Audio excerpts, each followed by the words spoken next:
Hey, thanks for stopping by. Let me introduce myself.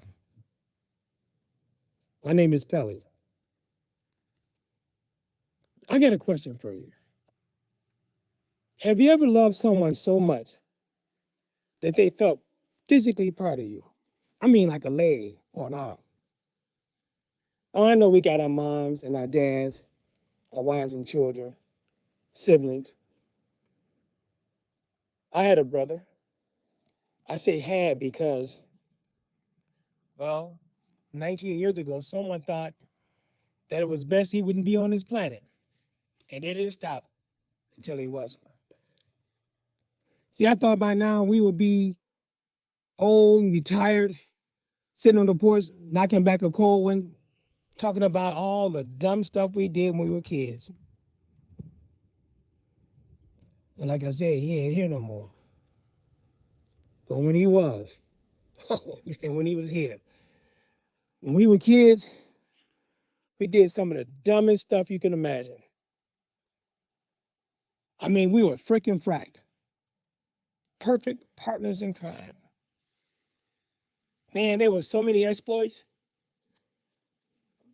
Yeah, almost too many to number. But there was one I remember. I call this one, Our Goose is Cooked. I was 3, he was 2. And at that time, when we were back then as kids, Sunday morning, man, you did not make noise early Sunday morning.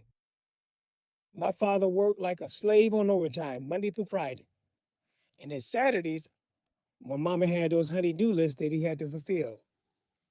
But Sunday morning, he slept in late. And we knew not to make a sound. As he said, if you wake me up, I would snatch your mouth off and shove it up your ass. We knew he meant it too. So we kept quiet. But that one morning, Sunday morning, me and my brother woke up hungry. And he said to me, he said, Pelly, I'm hungry. And I said, me too. Now we knew not to go wake up our parents. So we went in there and we thought, let's see if our sisters, Rosie and Nene, would wake up and make us some breakfast. Because they were a little older. So if you want to walked up to the room, we crept past my mother and father's door, bedroom door, and we went into in sister's room. They always left their door open. And we said, Tookie stayed outside the door. And I went in there, I said, Rosie, make us something to eat. And she said, get out of here, boy. Leave me alone. So I went on to Nene's side of the bed. And I said, Nene, we hungry. Make us some breakfast. And he said, go on, leave us alone. Get out of here. So I went back up to my brother and I said, oh, well. He said, I'm still hungry, Pelly. I said, me too. So I went up to my sister, Rosie, again, and I tapped her on the shoulder. I said, Rosie, please make us some breakfast. We're hungry. And she knew not to scream, but she ripped that cover off her head and she growled like she had a demon in her. Get out of here now. I'm like, oh, shit. So I walked up to Tiggy and I said, Tiggy, they're not going to make us anything to eat. And right there, the idea popped in my mind. And I said, wait a minute. I know what we can do. He said, what? I said, we can cook Rosie and Nene. And he said, yeah. I said, all we got to do is get the matches. I said, come on. So we crept past my parents' bedroom door, went in through the kitchen, opened the drawer, got the matches, and went back into their room. We sat at the foot of their bed, the covers hanging off, and I like, any minute now, we're going to be eating good. Because we seen all the crazy cartoons where you see the cannibal with the person that they on a spit and they turning them. And we figured we can do the same thing and we'll eat them. Now, I'm not saying that cover was cheap, but that piece of shit was cheap. Because as soon as I put that match on it, poof, went up like a flame. I looked at Tiggy, he looked at me, and we voted for a hiding spot. Mine under my bed, his favorite spot in the closet, in the coat closet. And we waited. And before long, we heard it. The screams of my sisters, fire, fire, mom and daddy, fire. They screaming. And I started shaking then because I knew we were in big trouble. Finally, I could hear my father and mother heavy footsteps across the floor. Boom, boom, boom, boom. And as they were running across the floor, me and Tiggy was in our hiding places. And I'm telling you, I was so afraid because I knew any minute he would come for us. And I was here, oh shit, y'all here playing with matches because we had dropped the matches on the floor and ran out the room.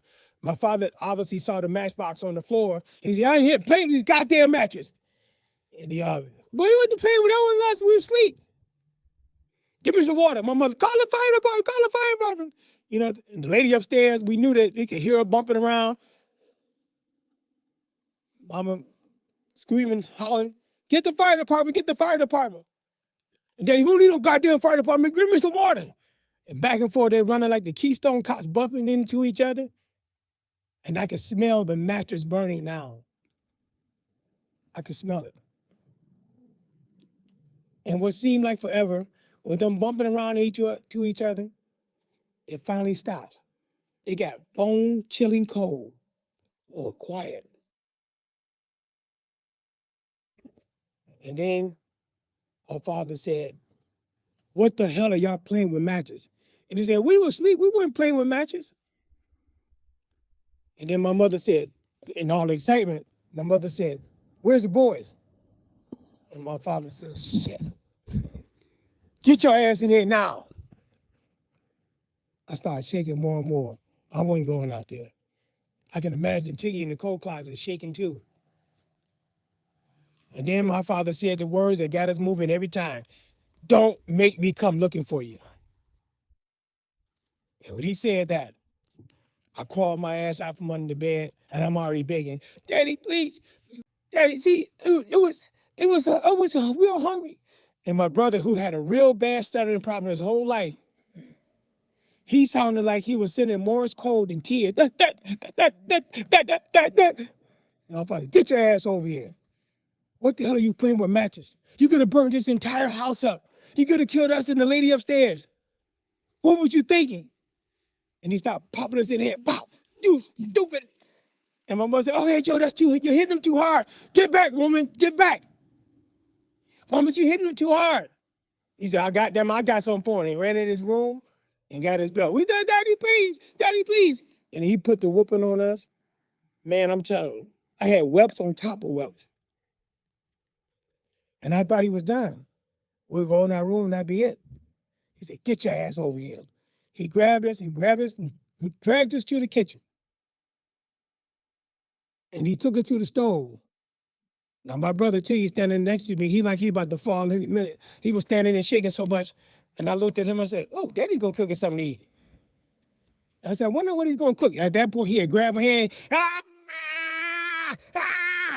Held it over the fire. And my mother, what the hell are you doing? You're burning my kids. What the hell are you doing? What the hell? You crazy? And he grabbed my brother. Get back, woman. He grabbed my brother. Had his hand on the fire. We stood there, the whole hand, the back of our hand, the whole palm was blood red. It's almost like we were kung fu masters with a red palm of death punch. Motherfucker, get your ass in that room. Mama, you crazy? You burn your own kid? What the hell's wrong with you? Y'all never play with fire again. And he was right. Never play with fire again. And I was like, what the hell was I thinking? Even now, we were so hungry that morning, but our hunger almost killed our whole family. And as I grew up, my sisters, Rosie and Nene, we got to love them more and more, and I appreciate them. And we almost killed our whole family being dumbasses. And I appreciate my family. Rosie is gone now.